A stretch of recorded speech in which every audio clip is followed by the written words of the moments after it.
Alors là, on est à 1 heure du décollage pour le Sénégal et je suis très impatiente. En fait, ce voyage, il est prévu depuis des mois et là, enfin, il devient concret. Je n'arrête pas de penser à Salimata. Je me demande si elle est aussi impatiente que moi, si elle attend notre rencontre autant que moi. Donc voilà, j'ai beaucoup de questions dans ma tête. J'ai vraiment hâte de la rencontrer, de la voir et de découvrir sa vie. Avec sa famille, sa maman, ses copines, son école. Voilà, juste découvrir son environnement à elle.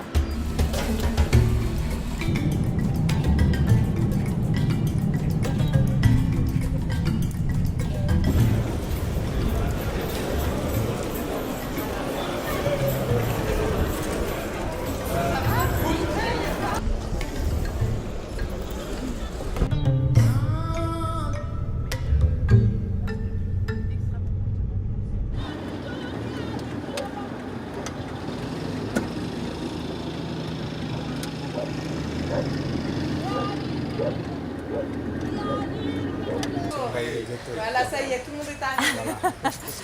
Enchantée. Mamadou Mbaye, directeur des programmes. Bonjour Mamadou, ravie de vous rencontrer. Merci. Vraiment, et ravie d'être là. Merci. Tellement. Merci. Allez, suivez-moi. On y va? Voilà. Allez, je vous suis.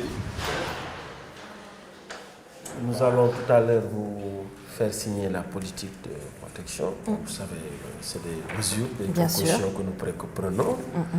Lors des visites, il y a un certain nombre de règles qu'il est important de tenir Connaître et respecter, bien sûr.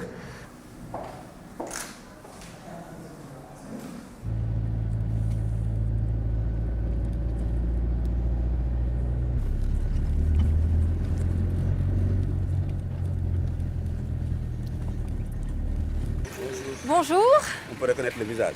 Marie-Sophie. Oui, enchantée. Bienvenue dans la famille. Merci beaucoup. Bienvenue à Merci, Dakar. ravie Bienvenue d'être à là. Ouakam. Merci. Je m'appelle Khadis. Oui. Je suis la monitrice de la petite section. Ici, les enfants sont âgés de 3 ans. J'ai un effectif de 27 élèves, 27. dont 13 garçons, 14 filles. Et j'ai l'habitude de faire des éveils, stimulation, Oui. mais aussi l'éducation morale, civique et environnementale. C'est quoi ta couleur préférée, toi? Tu vas choisir quelle couleur, tu sais? L'intérêt de ce voyage à ce stade, alors au-delà de toutes les émotions évidemment qu'il peut m'apporter, c'est que je réalise vraiment ce que cela veut dire quand, en France, on se dit qu'en parrainant un enfant, on aide toute une communauté. Vas-y. Trop belle, magnifique. Aujourd'hui, j'ai pu découvrir un centre dédié à la petite enfance, c'est-à-dire un centre qui accueille des enfants de 3 à 6 ans, l'équivalent de nos maternelles en France. Et ce centre, il a été construit grâce à l'argent des parrainages. Donc là, évidemment, vous voyez un bâtiment, vous voyez des professeurs, vous voyez des enfants, une centaine. Et là, vous comprenez effectivement tout le sens du parrainage. Ici, vous avez M. Diagne, qui est l'inspecteur de l'éducation et de la formation. Je me réjouis de voir aujourd'hui certains parrains, certains enfants qui sont parrainés il y a cela 2 ans, 10 ans ou 15 ans, qui sont devenus des leaders, qui sont devenus même quelqu'un dans la société, qui dirigent. Et je pense que vraiment, on le doit vraiment à votre collaboration, mais également à leur vision. Et souvent, il l'a dit, ceux qui parrainent, ce n'est pas des milliardaires, c'est pas, non. Ailleurs, c'est $1, c'est $2, c'est truc. C'est les gouttelettes d'eau qui forment les petits ruisseaux et puis ça forme des rivières et des fleuves. Bonjour, enchantée, très bien, merci. Merci de nous recevoir. C'est un plaisir. Ouais. On va dans la... Et vous allez identifier Salimata sans votre aide. On verra si vous serez capable de reconnaître votre aide. Vous êtes des coquins. Et vous vous taisez, d'accord? Que personne ne parle. On ne l'aide pas, d'accord? C'est qui Salimata? Je crois, si je me trompe, j'ai le cœur à 10 000. Hein. C'est pas gentil. Elle est toute prête. Mais oui, c'est toi. Appelez le frère.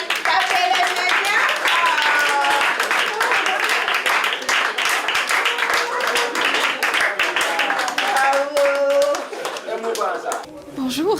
Bonjour. Si tu savais comme je suis contente de te rencontrer. C'est intimidant tout ça, hein? Attends, je t'ai mis des cheveux partout. On passe à ça. Oui? On se met où? Tu m'amènes à côté de toi? CM1. D'accord. Mais elle est aussi dans cette école. Salut. Maintenant, on suit, tout le monde suit, on continue. Quand on parle de l'extraction du sable marin, cela veut dire quoi? Salut. C'est le fait de prendre du sable pour la construction des habitats. Pour la construction des habitats. Mais le fait de prendre le sable, où exactement? Où exactement? Oui, Yara? Très bien, au bord de la mer. Donc quand on parle de...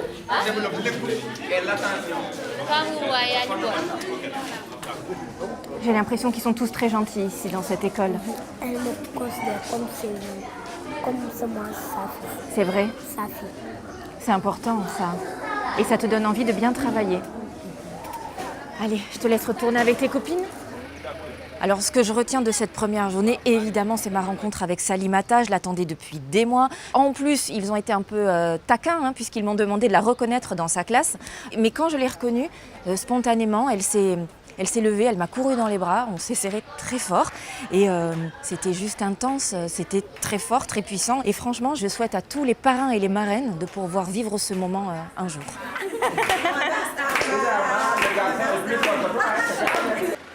Ce qui a été très intéressant aussi dans cette journée, c'est que j'ai pu rencontrer des alumni, c'est-à-dire des anciens enfants parrainés et qui aujourd'hui sont adultes et qui ont réussi. Dans votre enfance, vous avez senti qu'il y avait une ambition qui naissait, une envie de voir plus grand, de faire quelque chose. C'est ça, une envie de voir plus grand, ouais. Et ça vient de quoi? La maîtresse, ça nous posait la question. Donc, quand vous serez grand, qu'est-ce que vous voulez faire dans la vie? Je me souviens à l'époque, la réponse que j'avais donnée, ministre. Oui, quand même. Ministre. Elle me disait, Et vous savez ce que c'était? pourquoi un ministre? Bon, je ne sais pas. Peut-être ça m'est venu comme ça. Parce que exactement, vous voyez à la télé, il était un grand monsieur. Oui. Et après, elle m'a dit que donc, pour arriver à ce stade-là, il faut bien bosser à l'école. Elle vous a pas dit c'est impossible. Exactement. Bravo. Exactement. Et avant le parrainage, vous alliez à l'école ou Avant le parrainage. Avant le parrainage, non. Et ça veut dire que sans le parrainage, mais ça aurait été vous ne très seriez difficile. pas allé à l'école. Bon, On ne je sait ne dirais pas. pas non, mais ça aurait été sait pas. très Ça aurait été difficile. difficile.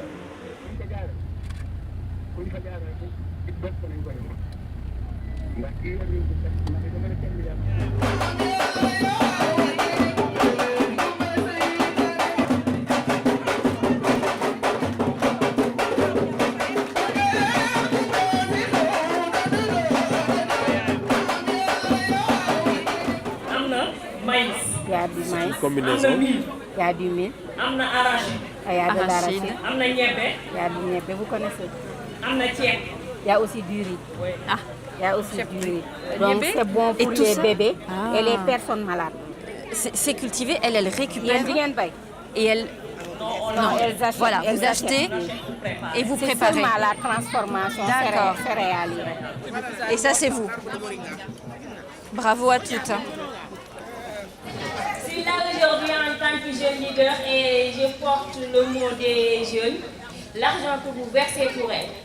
Si ce n'était pas à cause de cet argent-là, on n'aurait pas eu ces belles surprises. Donc je peux dire que les mamans aillent travailler, les mamans sont dans les maisons, les mamans sont dans les bureaux. Et tout ça, ce sont nos vaillantes mères qui les font. Cette enfance d'éducation et protection. Je suis cette enfant privée de liberté d'expression. Nous sommes ces enfants désespérés sans destination. Mais Descartes disait, l'obscurité ne doit pas être une raison pour ne pas voir à la lumière. De la lumière que de la lumière. Que de la lumière, c'est cette terre. Nous comptons sur vous, vous représentants de la Fédération Pétou-Lagaro. Nous comptons sur vous, vous représentants de Diaby. Nous comptons sur vous, vous protection de l'enfant. Vous êtes notre espoir. Cela.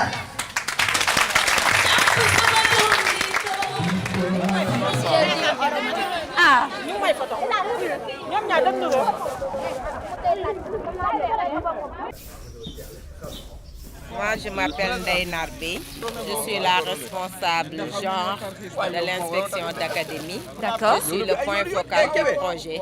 D'accord. Au niveau de l'inspection d'académie. Vous avez ici les membres du groupe GHM. Bonjour.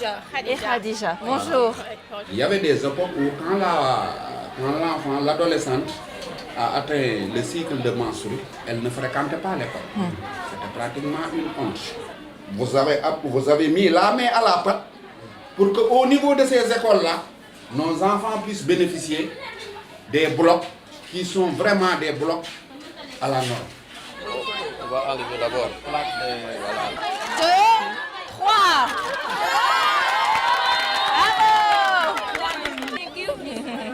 En faisant la formation avec la représentante de l'IA ici présente, j'ai pu constater beaucoup de choses parce que j'ai pu rectifier ma pratique d'hygiène menstruelle. J'ai pu aussi en parler ouvertement à d'autres, filles comme garçons. Donc je peux dire que la GHM, c'est un programme extrêmement important parce que ça nous aide, nous les jeunes filles, à plus nous imposer. Il faut qu'on arrête la communication taboue. Il faut qu'on arrête de chercher des noms aux règles. On dit Casamance, Kédougou, juste pour dire que j'ai mes menstrues. Au lieu de dire j'ai mes règles haut et fort. C'est moi qui vous remercie vraiment. Après avoir eu la chance de rencontrer Salimata dans son école, avec ses copines, avec ses enseignantes, j'ai eu la chance de pouvoir la rencontrer aussi dans sa famille, avec sa maman, son papa, sa petite sœur. Quand j'ai commencé à devenir marraine de Salimata, j'ai tout de suite senti que je créais un lien avec elle. Et là, il s'est considérablement renforcé et je n'ai qu'une envie, c'est convaincre de nouveaux parrains et marraines de s'engager dans un tel programme. On apporte tellement à l'enfant, tellement à la communauté et évidemment c'était très dur de la quitter. Ça, je ne vais pas y penser. En revanche, je pense déjà à la lettre que je vais lui écrire quand je serai rentrée en France. Ça oui, ça j'y pense. Merci beaucoup. Par là-bas. Merci.